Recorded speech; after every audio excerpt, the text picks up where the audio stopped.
présidence de Kégué. Donc, il lui a cédé le bâtiment qui est isolé là-bas. Il y a quelques bureaux là-dedans. Il y a un ascenseur. Sauf que pour le moment, M. Jean-Lucien Sambéré n'a pas encore de budget. Parce que je pense qu'avec la nouvelle République, la loi de finances n'est pas encore votée. Il n'a pas de budget. Le personnel, on est en train de le mettre à sa disposition à compte-gouttes. Il n'a pas encore de budget. Mais bon, on lui a trouvé pour le moment les locaux dans ce bâtiment-là, avec quelques chaises, quelques fauteuils bien aménagés. Donc le reste, on fait de la communication, on fait beaucoup de communication. Et donc, dans le même bâtiment où le président du conseil, qui a tous les pouvoirs, arrive au bureau, le président de la République aussi arrive au bureau. Bon, je ne sais pas si les deux personnalités utilisent la même entrée, mais toujours est-il que Samy Détorvé lui passe par GTA, et je pense que Fonia Cité lui quitte directement le Lomé 2 pour venir à ses bureaux. Donc, ils sont au même endroit. Mais depuis que Jean-Michel Samy Détorvé a été choisi, lui et Fonia Cité se sont vus seulement une seule fois. Loin des caméras, se sont seulement vus une seule fois. Le reste du temps, Fonia appelle au téléphone. Voilà. Il appelle au téléphone pour prendre de ses nouvelles. Et le président attend, le président de la République attend que le président du Conseil donne les instructions pour qu'on mette de l'argent à sa disposition pour le travail. Puisqu'il n'a pas de budget, il n'a pas de personnel. À la maison, chez lui là-bas, à Codomé, protestant là-bas, on est en train de badigeonner sa maison, on est en train de passer des couches de peinture, on a mis 2 policiers, le président de la République, on a mis 2 policiers ou 3 policiers à son domicile, un audiencier, donc à son domicile, et voilà comment la République fonctionne. Et donc, le président de la République et le président du Conseil sont au même endroit. Ça veut dire que si on veut les arrêter, on les prend en même temps. Bon, c'est une manière de parler. On les prend au même endroit. Les deux sont au même endroit. Les deux sont au même endroit, dans la même clôture, dans le même complexe, juste dans des bâtiments différents. Donc, voilà. Pour le logement de fonction, il semble qu'il y a une villa qui est en train d'être aménagée au niveau de la cité OUA pour le président. Pour le moment, la villa, il manque un peu de tout. On est en train de refaire une nouvelle piscine. On est en train de passer des couches de peinture, de voir les dispositions au niveau de la cité OUA. C'est là où il va avoir son logement de fonction, à hauteur de ses fonctions et de l'ordre. Donc, voilà les informations que j'ai voulu partager avec vous. Donc, le président de la République et le président du Conseil des ministres sont au même endroit. Donc, à Kégué, dans le palais présidentiel là-bas, mais pas dans le même bâtiment. Et donc, pour le moment, la cohabitation se passe très bien entre les deux personnages. Voilà l'information que j'ai voulu vous apporter. Alors, autre chose, je voulais rapidement parler de nos frères d'armes, les militaires. Je consacrerai un groupe de ces sur eux après, mais ces jours-ci, je me suis un peu promené pour regarder quelques sites touristiques et quelques monuments, et je me suis retrouvé dans la Marne. Dans la Marne, c'est en France, il y a eu une terrible bataille entre 1914 et 1918, la Première Guerre mondiale, et j'ai découvert dans la Marne plusieurs cimetières américains, des cimetières où des soldats américains ont été enterrés depuis la bataille de 1914. Et ces cimetières qui sont entretenus, ça c'est le cimetière qui n'est pas trop loin, qui est dans la Marne, pas trop loin. C'est le plus grand d'ailleurs que Donald Trump a visité il y a, je pense qu'il y a une année. Donald Trump est passé ici. Je suis allé regarder un peu à quoi ça ressemble. C'est un cimetière qui est étalé sur 17 hectares, avec plus de 2700 soldats qui ont été inhumés, et avec chacun son nom. Et ça permet aux familles, aux descendants, de temps en temps, de passer là-bas, retrouver leurs ancêtres, leurs parents, leurs grands-parents qui ont participé à cette guerre-là. Et ce qui m'a impressionné, c'est l'entretien des lieux. C'est un cimetière qui bénéficie des dispositions d'extraterritorialité, c'est-à-dire c'est géré par les Américains eux-mêmes, le gouvernement américain, et c'est ouvert au public. Il y a d'autres petits cimetières où les Américains ont été enterrés. Et ça me renvoie à l'idée que j'ai toujours avancée, à savoir que en Afrique de l'Ouest, dans beaucoup de pays, l'armée a son propre cimetière. Les militaires ont leur cimetière où on enterre éventuellement ceux dans l'armée qui ont fait preuve de bravoure, qui ont fait preuve de bravoure et qui qui ont fait preuve de bravoure et qui se sont manifestés durant leur carrière. Malheureusement, au Togo, il n'y a pas de cimetière. Il n'y a pas de cimetière pour l'armée. Les gens sont enterrés. Aujourd'hui que notre pays fait face à des attaques au nord et qu'il y a des victimes, normalement, ces victimes devaient être honorées. On devait avoir un espace où on enterre ces gens-là avec tous les honneurs, mais dès qu'il y a des gens qui tombent au front, on les enterre dans l'anonymat, on les abandonne dans les mains des familles, on les enterre comme on veut. Et donc, moi, j'ai toujours plaidé qu'au Togo, il y ait quand même un cimetière comme on en a au Ghana, comme, je ne sais pas, il y en a au Bénin, qui est un cimetière dédié aux militaires, les faits d'armes de nos militaires qui ont besoin d'être honorés et qu'on les enterre avec toute la dignité. Donc, en visitant ces lieux-là, ça m'a rappelé tout ce que j'ai eu à dire par le passé. Et je reviens sur ce sujet-là et j'espère qu'un jour, ceux qui sont au niveau dans les cabinets de prise de décision mettront en œuvre cette idée-là de créer, surtout que le pays regorge de beaucoup de casernes. Je pense qu'un camp comme celui de Témédia, c'est le plus grand camp au Togo qui est étalé sur plusieurs centaines d'hectares. On peut délimiter un endroit pour créer, je ne sais pas, un nécropole en l'honneur aux militaires qui se sont rendus valeureux et qui ont fait poser des actes en honneur du pays, soit en interne ou en mission à l'extérieur. C'est aussi une manière de célébrer l'armée, de la rendre plus... c'est pas plus digne et de dire mais écoutez, vous êtes des soldats de la République, si demain quelque chose vous arrive, on ne vous oublie pas. Mais aujourd'hui, on enterre les gens dans l'anonymat total. Qui peut me dire où sont aujourd'hui les tombes de tous les officiers qui se sont mis au service des Yassimé? Même les Tidjani sont partis sur le territoire du Nigeria. Il n'y a pas aujourd'hui un endroit comme on en a par exemple au Ghana où on enterre avec beaucoup d'honneur et de dignité les militaires. Et donc voilà. Et donc parlant de ces militaires-là, je voudrais revenir sur ce qui se passe au nord du Togo avec les mercenaires turcs que le Togo sollicite pour contenir l'avancée de ces djihadistes-là. J'ai entendu hier M. Nachaba, le ministre, le fils du père, parce qu'il est de la mission des trois troubadours. Il fait partie des 3 troubadours qui sont... on n'a pas encore besoin de ces images-là, s'il vous plaît, la technique. Les 3 troubadours qui sont actuellement en tournée, il y a le fils Nachaba dans le groupe, qui lui a été reçu par la chaîne israélienne I24, et on lui posait des questions sur les relations entre Israël et le Togo. Je ne sais pas si vous avez suivi cette interview-là. Il a décrit tout ce qu'ils font aujourd'hui avec Israël, l'apport israélien. Il a parlé de matériel, d'équipement, de renseignement, de tout. Tout ce qu'on a dénoncé ici, à savoir que lui, il parle comme si tout ce matériel israélien qu'ils acquièrent sert à lutter contre les djihadistes, mais en réalité, c'est contre les opposants, les journalistes, les citoyens, même les gens de l'UNIR.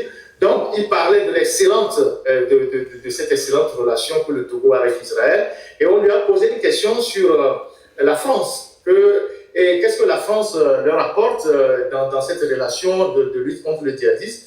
Et il s'est perdu dans ses arguments, il n'a même pas voulu évoquer le nom de la France, il a fait des détours en parlant de multilatéralisme, que le Togo coopère avec tout le monde, avec tous les partenaires, et il a fini par ne pas citer le nom de la France, surtout que lui, il a fait l'ENA en France. J'ai trouvé ça bizarre, mais il n'a pas parlé, par exemple, des Turcs. Les Turcs qui sont au nord du Togo, je vous ai déjà parlé de la société qui les emploie. Aujourd'hui, on continue de fouiner par rapport à ces gens-là et on se pose la question, avec cette armée pléthorique que nous avons, avec ces officiers togolais qui ont été formés dans toutes les grandes écoles de guerre ou des écoles de formation, que ce soit aux États-Unis, en Chine, en France, en Corée du Nord, en Afrique, les officiers togolais sont formés parfois au Cameroun, au Sénégal, en Côte d'Ivoire, je pense que en Côte d'Ivoire, c'est à Yamoussoukro, à Sambakro. Donc, il y a toutes ces écoles de formation qui sont là où les officiers togolais vont perfectionner leurs connaissances. Et nous savons aussi qu'on a une armée qui est très pléthorique par rapport au nombre d'habitants que nous avons. Et la question qu'on se pose est de savoir pourquoi aujourd'hui on a besoin d'aller chercher des mercenaires pour venir sauver ou pour venir défendre notre territoire, ce bout de territoire. Parce que la zone qui est aujourd'hui conflictuelle, la zone de Dapaon, n'est pas une zone assez vaste. Je pense qu'on a une frontière qui fait 150 ou 145 km.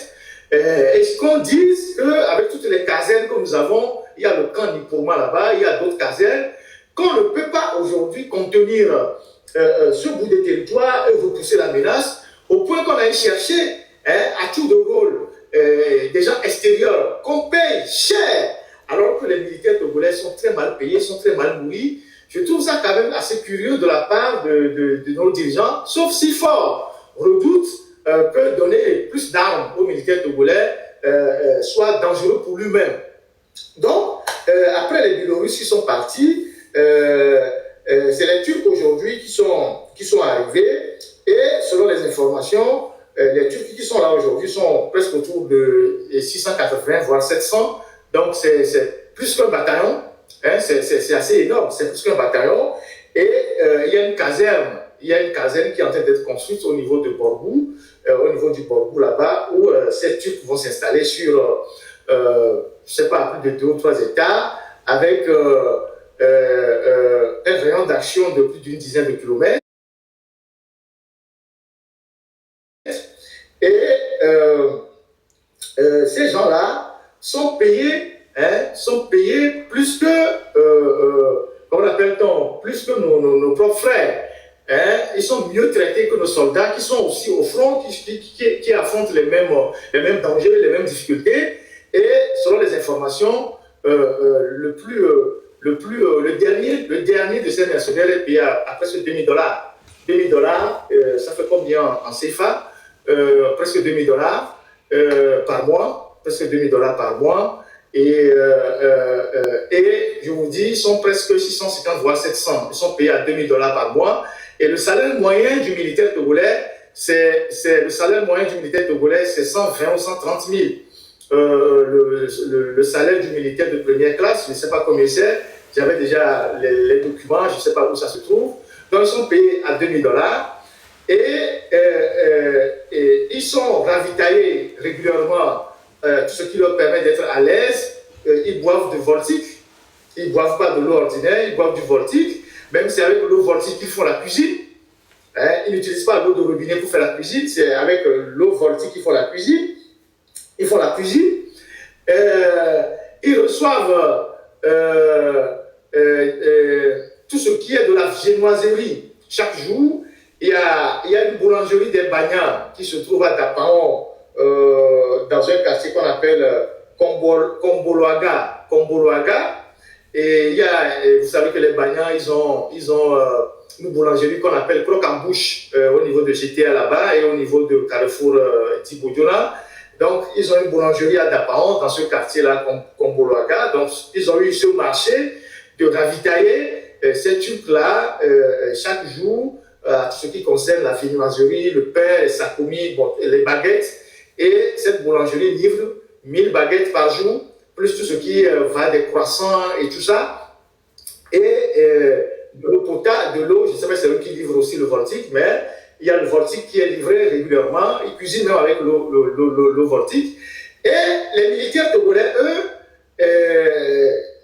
ils n'ont pas ces facilités, ils n'ont même pas de l'eau à boire. Il y a un camp Mandouri, il n'y a pas d'eau dans le camp. C'est une citerne qui amène l'eau de Dapaon pour desservir les militaires, pour permettre aux militaires de se ravitailler. Donc, la citerne vient de Dapaon, il y a des forages qui ont fait dans cette caserne-là, les forages n'ont pas été concluants. Donc, les militaires togolais, eux, c'est un camion un camion, comment on appelle ça? Un camion d'eau qui vient de Dapaon. Et parfois, quand ils n'ont pas d'eau, les militaires togolais, ceux qui sont au Pendjal, ils vont laver leurs habits dans le fleuve. Ils vont se ravitailler dans le fleuve au Pendjal là-bas. Ils lavent leurs habits au Pendjal. Ils se douchent dans le fleuve là-bas au Pendjal. Alors, je me pose la question de savoir qu'est-ce qui nous pousse aujourd'hui à faire des choix de ce genre-là, qui infantilise notre propre armée, qui infantilise nos officiers, qui infantilise la hiérarchie militaire. Parce que je suis convaincu que nous avons suffisamment de militaires au Togo, qui sont formés d'ailleurs, qui sont de très bons militaires, de très bons officiers. Si on leur donne les moyens, ils vont faire face à ce danger-là. Parce que ce bout de territoire qui est menacé est un bout de territoire contrôlable, facilement contrôlable. Et je ne comprends pas pourquoi on va chercher des Biélorusses pour piloter les hélicoptères. Ils sont venus, c'était des choulards, ils ont piloté les hélicoptères, ils sont tombés, les hélicoptères ils ont craché 2 hélicoptères. Aujourd'hui, on s'est séparé de ces Biélorusses, qui étaient vraiment des choulards. Et après les Biélorusses, on va maintenant chercher des Turcs, qu'on déploie là-bas, plus de 650 personnes, qu'on nourrit tous les jours, qu'on ravitaille tous les jours en nourriture. Les Turcs, dans toutes leurs rations, il y a du pain chaque jour. Donc cette boulangerie leur livre énormément du pain. Et pendant ce temps, les Togolais, qui sont sur le même front, ils n'ont pas les mêmes avantages. Ils ont des miettes, ils n'ont pas d'eau potable, eux, ils ne mangent pas le pain, ils ne mangent pas les croissants, ils ne mangent pas le beurre. Et eux, ils sont là, ils vont laver leurs habits dans le fleuve, ils vont se doucher dans le fleuve. Si les camions citernes ne ramènent pas de l'eau de Dapaon, ça pose quand même un problème. Parce que quand nous sommes là à dire tout le temps, dans nos langages, dans nos discours, que nous ne voulons pas que de l'extérieur, on nous impose ce que nous devons faire. Mais ce qu'on fait avec les Turcs, c'est une infantilisation de notre pays et de nos forces de sécurité et de l'ordre. Je suis sûr que si c'est les Français qui faisaient ça, ça devrait déjà faire l'objet de boucans terribles. Mais comme c'est les Turcs, les gens n'en parlent pas souvent. Mais la Turquie, c'est aussi un pays de l'OTAN. Parce que quand j'entends généralement les gens dire oui, l'OTAN veut contrôler l'Afrique, l'OTAN est partout, il faut chasser les pays européens, c'est les pays de l'OTAN. Voilà, on chasse les pays européens, on va faire appel à la Turquie, alors que la Turquie est l'un des plus vieux membres de l'OTAN. Ça aussi, c'est une ignorance historique que les gens ont. Et donc, et même si la Turquie joue sur les 2 continents, elle est beaucoup plus ancrée dans l'OTAN. Et donc, c'est l'un des plus vieux membres de l'OTAN, je crois depuis 1947 ou je ne sais pas, 1950. Et donc ces Turcs-là sont là, et on ne sait pas si c'est des soldats officiels turcs ou c'est des mercenaires. Mais toujours est-il que ces gens-là coûtent énormément, énormément à la poche des Togolais, à la poche des contribuables togolais. Et ce qui est un peu révoltant, c'est que les soldats togolais qui sont déployés sur le front n'ont pas les mêmes avantages, n'ont même pas 1/10 des avantages qu'on accorde à ces étrangers qu'on fait venir et qui, eux, mènent la belle vie. Ils sont là juste pour quelques renseignements, mais pour le reste, ils s'en foutent parce que c'est notre pays. Aucun Turc ne viendra mourir pour le Togo. Ils viennent juste pour gagner de l'argent. Pendant ce temps, le Togolais, c'est son territoire, son engagement pour défendre son territoire est différent de l'engagement de quelqu'un que vous allez chercher de l'extérieur. Donc je pense que la hiérarchie militaire doit aussi aujourd'hui faire une démarche vers le président du Conseil, qui est le chef suprême des armées, pour lui dire, tes choix-là sont discutables. Ce n'est pas normal que dans notre pays, alors que nous avons suffisamment de militaires, on a suffisamment de moyens, on va aller chercher des étrangers qu'on paye à $2000 par mois, pendant que nos militaires sont à 100 000 ou 80 000, qu'on leur interdit des prêts, et qu'aujourd'hui, la tendance est beaucoup plus à la désertion dans l'armée qu'au recrutement. Parce qu'aujourd'hui, beaucoup de gens, ils désertent l'armée parce que l'armée n'attire plus, l'armée n'est plus ce corps-là, dont les gens rêvent. Les gens y allaient pour leur propre carrière, mais aussi pour gagner de l'argent, et qu'aujourd'hui, c'est de plus en plus difficile de gagner de l'argent dans l'armée et de s'épanouir dans l'armée. Même les missions de l'ONU qui permettaient aux soldats d'avoir un peu d'argent, même si fort et ses amis coupaient une grande partie, pour leur permettre de construire des demi-lots, des cadres de l'eau à Déticopé. Toutes ces missions-là sont à l'arrêt. Et donc, les gens aujourd'hui estiment qu'il n'y a plus aucune raison qu'ils aillent à l'armée et qu'ils soient malmenés par les chefs qui, eux, sont à Lomé, 2 maisons, 3 maisons, des copines un peu partout, pendant qu'eux sont au front et qui se font canarder. Conséquence, comme on l'a vu dans la dernière fois avec cette décision qui a été publiée, il y a beaucoup de jeunes qui quittent l'armée, beaucoup de gens qui quittent l'armée parce que ce n'est plus vraiment attrayant, ce n'est plus lucratif, à part la hiérarchie, les éléments, les hommes de troupes et tout ça, c'est la galère totale. Et il y a même au niveau je pense, de la police et de la gendarmerie, de nouvelles dispositions qui sont en train d'être prises pour que les militaires ne puissent pas avoir facilement accès à des crédits, à des prêts bancaires. Vous savez que la tradition des prêts bancaires, c'est très ancré au Togo. Quand on recrute quelqu'un, il est fonctionnaire, il fait d'abord un prêt pour acheter une moto, après il fait un prêt pour acheter un terrain, il fait un prêt pour faire la fondation, il fait un prêt pour faire l'élévation, il fait un prêt pour faire la finition, et puis au bout de tous les prêts là, il a la retraite et puis il meurt. Donc c'est la tradition au Togo. Les militaires ne sont pas exclus, eux aussi font des prêts, sauf qu'ils ont constaté que certains agents, quand ils font des prêts, après ils disparaissent. Donc ils prennent l'argent des prêts et ils désertent. Ils vont dans des pays voisins et puis après ils espèrent allier l'Europe, le Gabon ou dans d'autres pays pour aller faire autre chose. Donc là même maintenant, on est en train de durcir les conditions des prêts. Donc, conséquence, dans l'armée, il y a de plus en plus de gens qui sont sous tension. Donc, quand c'est comme ça, vous n'allez pas chercher des étrangers que vous payez à prix d'or, pendant qu'à côté, les soldats togolais sont dans la misère, n'ont pas d'eau pour boire. Pendant ce temps, les étrangers que vous avez fait venir, eux, boivent du voltique, donc de l'eau minérale. Ils cuisinent avec de l'eau minérale, ils mangent du croissant, ils ont les sakomis et du beurre chaque jour, 1000 sakomis livrés par la boulangerie de Stella Bagna, c'est la fille de Bagna, elle est députée d'ailleurs. Et donc, pendant ce temps, les soldats togolais, eux, ils n'ont même pas le crancro, ou je ne sais pas quoi, un petit gaou, je ne sais pas comment vous l'appelez, là-bas d'Apaon, pour pouvoir mettre sous la dent. Voilà, donc ça c'est une méthode d'infantilisation de notre armée qui est une institution quand même, quoi qu'on puisse dire, respectable. Et je pense que les officiers doivent quand même interpeller leur patron pour dire ces choix-là ne sont pas vraiment des choix profitables à l'armée togolaise. L'argent que vous prenez pour payer les militaires, on peut payer les Togolais, les motiver, surtout que déjà vos casernes sont des porcheries. Vous avez vu les casernes que Talon a construit au Bénin là-bas. Ce n'est pas parce qu'on est militaire qu'on doit travailler dans des endroits qui sont sales, dans des brigades de gendarmerie, les commissariats de police qui sont très sales, qui sont invivables, qui sont totalement insalubres, qui sont comme des porcheries. C'est pas possible. Vous avez vu les casernes que Talon a construites là-bas, sont des casernes modernes, équipées de toutes les technologies modernes. Tout est pavé, les dortoirs sont... il y a des salles de tir, tout ça, tout est moderne comme en Occident. Les militaires ne doivent pas travailler dans des conditions d'insalubrité totale. Donc, normalement, tout cet argent que vous prenez pour payer les étrangers, ça peut permettre d'améliorer le cadre de travail et de vie des militaires. Surtout que les militaires vivent dans les casernes avec leurs enfants. Normalement, ils doivent avoir toutes les infrastructures. Les terrains de sport, les terrains de jeu, les bibliothèques, les parcs d'attraction pour les enfants. Ça aussi, les militaires en ont besoin. Une caserne, pour avoir ça, son propre supermarché. Dans la caserne, on peut avoir le supermarché pour les militaires dans la caserne.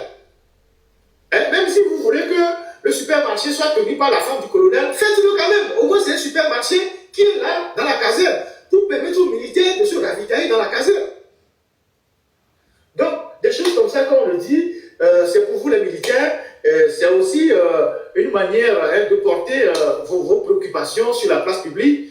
Et la seule chose qu'on va vous dire, vous aussi, quand on vous envoie pour aller taper vos frères, pour aller taper les civils, mettez un peu de jugeote, faites un peu preuve de lucidité, au lieu d'aller déverser la haine sur les civils, d'aller les frapper dans les quartiers, d'aller les frapper dans les maisons, pour des pitances qu'on vous donne, pendant qu'on fait venir des étrangers à qui on paie $2000 par mois, à qui on donne tous les avantages, Hein? Je ne sais pas combien de militaires togolais dans les casernes mangent du sakomi et du beurre. Hein? Bon, je parle de sakomi, généralement c'est la baguette, mais chez nous, c'est connu sous le nom de sakomi. Est-ce que vous mangez tous du sakomi et du beurre, vous les militaires togolais? Mais vous n'avez pas les camps en mer. On vous donne ça, on vous donne des croissants. Hein? Vous prenez, on vous donne des croissants, vous buvez l'eau minérale dans les casernes. Mais les étrangers qu'on a fait venir, c'est ce qu'on les sert. Ça veut dire que vous êtes des chiens. Vous êtes des chiens, vous utilisez parce que vous êtes des chiens, vous n'avez pas le droit de faire des revendications et les autres sont traités comme des princes. Pendant que vous êtes ensemble sur le même territoire, sur le même front, sur le même combat, et que vous êtes mais encore plus engagés que les étrangers. Ces étrangers-là, eux viennent juste faire des renseignements, ils communiquent quelques éléments, mais c'est vous qui êtes au front, qui affrontez le danger. Et on vous traite comme des moins que rien. À un moment donné, il faut dire stop. Voilà ce que j'ai voulu dire sur le cas de nos compatriotes militaires, les casernes qui sont comme des porcheries, les brigades de gendarmerie, les camps qui sont comme des dépotoirs et vous êtes dedans et vous êtes obligé de commander tout dans votre vie. Vous êtes obligé, en étant au fond, d'aller laver vos habits dans le fleuve, d'aller chercher de l'eau dans le fleuve pour laver vos habits. C'est quoi ces conneries? Donc voilà ce que moi j'ai voulu partager avec vous sur le cas de ces militaires qui sont au fond au niveau de Daton. Alors, nous allons entamer le gros dossier. Le gros dossier de... Alors, avant d'entamer le gros dossier, il y a deux autres informations que je voulais partager avec vous. D'abord, sur le cadre de l'Internet. On a toujours dénoncé cette restriction de l'Internet, la coupure des réseaux sociaux. Et la tendance aujourd'hui, c'est qu'on continue de mettre la pression pour que Faure Gnassingbé puisse rétablir la connexion dans son intégralité et ouvrir toutes les applications des réseaux sociaux, TikTok, Facebook, Instagram et YouTube. Je pense que YouTube est déjà là. Il faut fondamentalement que le combat continue. Et selon les informations que j'ai eues d'un expert, dont je tiens le nom, et cet expert me dit qu'il y a certaines institutions qui font aujourd'hui des statistiques, des statistiques sur l'économie togolaise, et de ces statistiques-là, il se dégage que la coupure de la connexion coûte au Togo environ 300-350 millions par jour, la coupure de connexion, hors secteur informel.